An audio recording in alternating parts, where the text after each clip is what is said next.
मैया पार्वती कहती कि भोलेनाथ जब तक मैं आपके घर नहीं आए थे आप जैसे तैसे रह लेते थे, है ना। जो भी खाते थे आपको कोई कुछ कहने वाला नहीं था, लेकिन अब तो मैं आ गई हूँ, अब तो आदत सुधार लीजिए, है ना। अरे माखन है, मलाई है, यानी खाने के लिए बहुत सारे है ना व्यंजन पड़े हैं। ये इतने सुंदर सुंदर व्यंजन को छोड़कर आप भांग धतूरा खाते रहते हैं। स्वामी मेरी बात मानिए ना, सब कुछ बदल गया है, थोड़ा आप भी बदल जाइए। हर नारी की इच्छा होती है, हर स्त्री की इच्छा होती है कि उसका पति थोड़ा हैंडसम हो, है ना। हर संसार की हर स्त्रियां चाहती है कि मैं जितनी सुंदर हूं मेरा पति मुझसे भी अधिक सुंदर हो, है ना। मैया पार्वती कहती भोलेनाथ आप मेरे पति हैं, मैं चाहती हूं कि आप मुझसे सुंदर बन करके रहें। अरे ये जटा जूट भांग धतूरा पर्वत पहाड़ ये सब क्या है, थोड़ा बदल जाइए ना स्वामी। अरे जुगी और जमाना बदला, और जुगी और जमाना बदला ले भोलेनाथ तेरा जजी हमारा। और जुगी और जमाना बदला और फैशन में आई हमारे सैया जी, हे भोलेनाथ। और जुगी और जमाना बदला और फैशन में आई हमारे सैया जी, हमारे भोला जी। का और देहिया में भस्मी ना लगाई हमारे सैया जी, देहिया में भस्मी ना लगाई हमारे सैया जी, देहिया में भस्मी ना लगाई। जुगी और जमाना बदलल, जुगी और जमाना बदलल, फैशन में आई हमारे सैया जी, हमारे भोला जी, हमारे स्वामी जी। देहिया में भस्मी ना लगाई हमारे सैया जी, देहिया में भस्मी ना लगाई।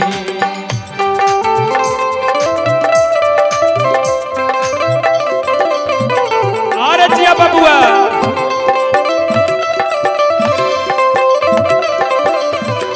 राउर माखर माखी करे परेशानी, लगा दी मच्छरदानी भोला जी। राउर माखर माखी करे, हे भोलेनाथ बनल रहा बबुआ बनल रहा। कितना नीमन धुन बजावत है, एक बार फिर से दोहरा बाबू का बजावले बड़ा।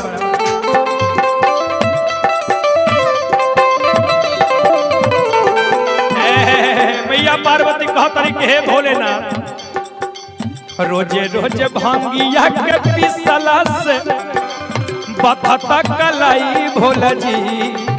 रोजे रोजे भांगिया के पिसला से दुखता कलाई भोला जी। राउर माखर माखी करे परेशानी, लगाता मच्छरदानी भोला जी। राउर माखर माखी करे परेशानी, लगा दी मच्छरदानी राजा जी। देहिया में भस्मी ना लगाई हमारे सैया जी, देहिया में भस्मी ना लगाई हमारे सैया जी, देहिया में भस्मी ना लगाई।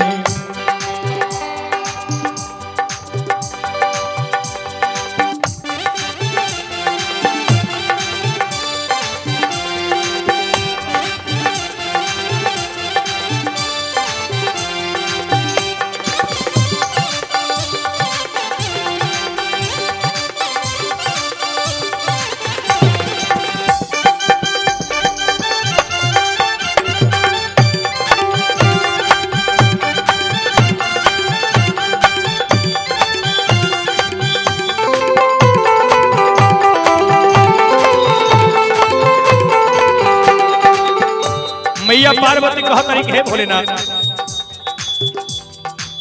हे भोलेनाथ आय हाय कहत रही हे भोलेनाथ हमर बात सुनी ना। देखी ना दुख है, जमाना बदल गई, युग बदल गई, रौरे हाथ के बनावल इंसान बदल गई, लेकिन रउआ जस के तस पड़ल है, हमरा के नीक नहीं खेला जाता। आय हाय हाय ए जी सुनी ना। जट जुट छोड़ी भोला ही पिकटवाई, गर्दन में नाग देव के हरदम ना लटकाई।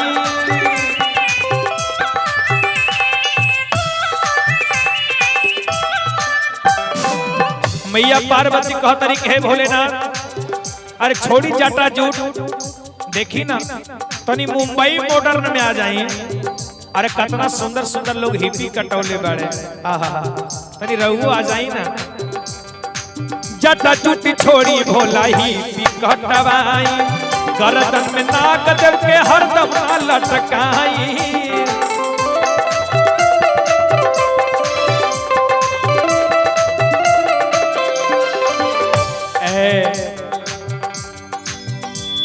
और मिर्गा के छाला छोड़िए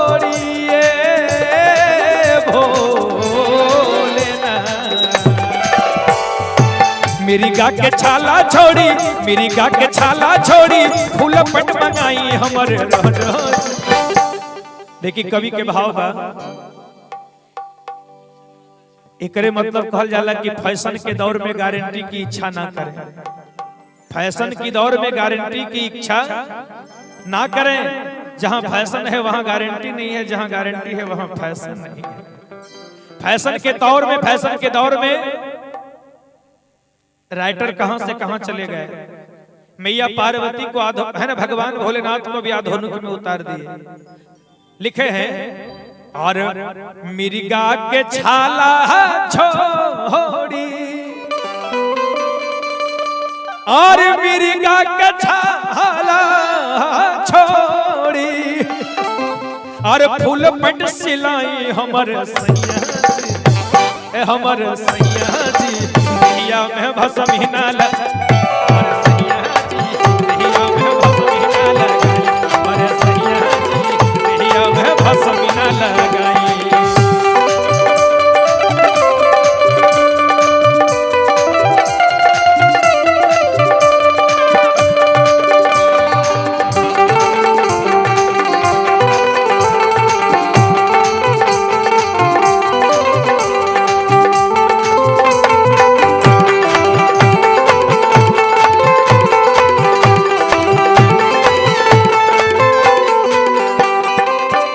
भोलेनाथ आय हाय ये तने ना रौरा से निवेदन करतनी हर सुहागिन के ये साथ होला। ए जी सुनी ना भांगिया धतुरवा छोड़ी माखन पे खाई है माखन खोबा मलाई दूध हम रउआ जौने आदेश करब हम तौने लिया दी लेकिन भांग धतुर के छोड़ दी। हे भोलेनाथ भांगिया धतुरवा छोड़ी माखन के खाई देहिया में भस्मी के रोज ना लगाई।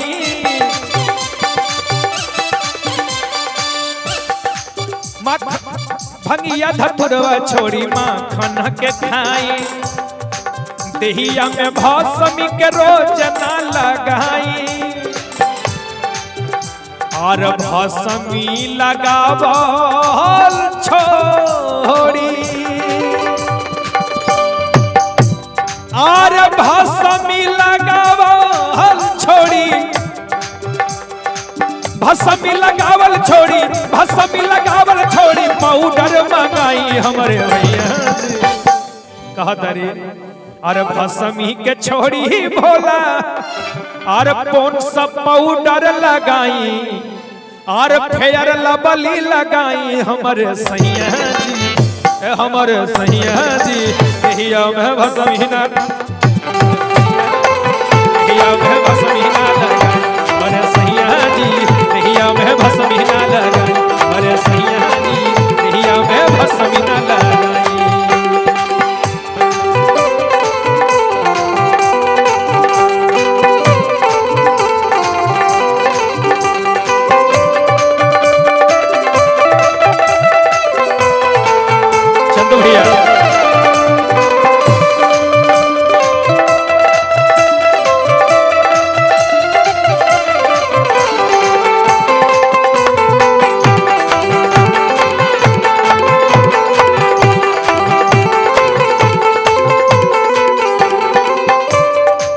देहिया में भस्मी ना लगाई हे भोलेनाथ हमार बात मानी ना, एक बार हमार बात मान ली।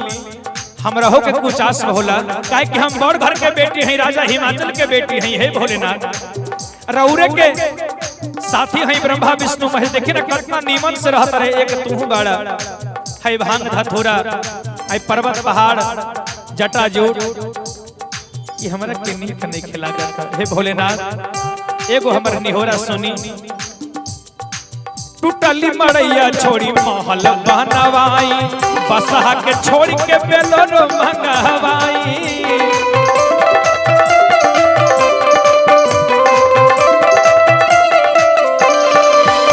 और टूटली मड़ैया छोड़ी हे भोलानाथ, टूटली मड़ैया छोड़ी महल बनवाई, बसहा के छोड़ के बेलोरो मंगवाई।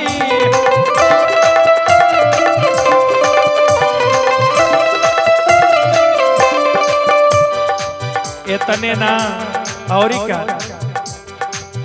और जंगल पहाड़ी छोड़ी हे बाबा भोले जी। जंगल पहाड़ी छोड़ी, जंगल पहाड़ी छोड़ी शहर में आई हमारे सैया जी, हमारे सैया जी। में बस महीना लगाई हमारे सैया